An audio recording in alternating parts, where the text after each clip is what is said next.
ఒకసారి బ్రహ్మదేవుడు గాడిదని పిలిచి, నీకు 40 సంవత్సరాల ఆయుష్నిద్దామనుకుంటున్నాను, నీకు సమ్మతమేనా అని అడుగుతాడు.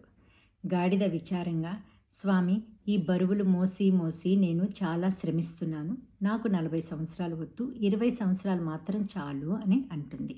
సరే అంటాడు బ్రహ్మదేవుడు. తర్వాత కుక్కని పిలిచి, నీకు 40 సంవత్సరాల ఆయుష్ ఇద్దామనుకుంటున్నాను, నీకు ఇష్టమేనా అని అడుగుతాడు. కుక్క, స్వామి, నేను నా యజమాని కోసమే జీవించాలి కాపలా కాస్తూ, నాకు చాలా కష్టంగా ఉంది, నాకు 40 సంవత్సరాలు వద్దు, 20 సంవత్సరాలు చాలు అంటుంది. బ్రహ్మదేవుడు దానికి అంగీకరిస్తాడు. సరేనని గుడ్లగూబుని పిలిచి, నీకు 40 సంవత్సరాలు ఆయుష్ ఇద్దామనుకుంటున్నాను, ఓకేనా అని అడుగుతాడు బ్రహ్మదేవుడు. వద్దు స్వామి, రాత్రంతా తిరుగుతూ కాపలా కాస్తూ చాలా అలసిపోతున్నాను, నాకు 20 సంవత్సరాలు మాత్రమే చాలు అంటుంది. సరే అని బ్రహ్మదేవుడు అంగీకరించి సరే అని చెప్పి తర్వాత మనిషిని పిలిచి, నీకు 40 సంవత్సరాలు ఆయుష్ ఇద్దామనుకుంటున్నాను, సమ్మతమేనా అని అడుగుతాడు.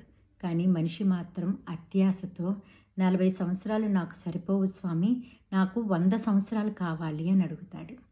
సరే అంటాడు బ్రహ్మదేవుడు. గాడిద, కుక్క, గుడ్లగూబ వదిలేసిన 20 సంవత్సరాలు ఉన్నాయి కదా, 60 సంవత్సరాలు కలిపి 100 ఏళ్ళు బతుకు అని అంటాడు. మొత్తం నీ 40 సంవత్సరాలు, వాళ్ళ 60 సంవత్సరాలు కలిపి 100 ఏళ్ళు జీవించమని అంటాడు. 40 సంవత్సరాలు మనిషి యవ్వనంలో ఆనందంగా గడిపేసి, తర్వాత 20 సంవత్సరాలు గాడిద మోసే బరువు, కుటుంబం కోసం బాధ్యతలు వహించి మోస్తూ, తర్వాత కుక్క వదిలేసిన 20 సంవత్సరాలు విశ్వాసంగా కుక్కలాగా ఇంటికి కాపలా కాస్తూ జీవిస్తూ, తర్వాత గుడ్లగూబ వదిలేసిన 20 సంవత్సరాలు ఇంకా లాస్ట్ చివరి దశలో ఇంటికి సీసీ కెమెరా లాగా ఇంటి బయట కాపలా కాస్తూ మనిషి జీవితం గడిపేస్తున్నాడు. మనిషి అత్యాశ ఇట్లాగే ఉంటుంది కదా మరి.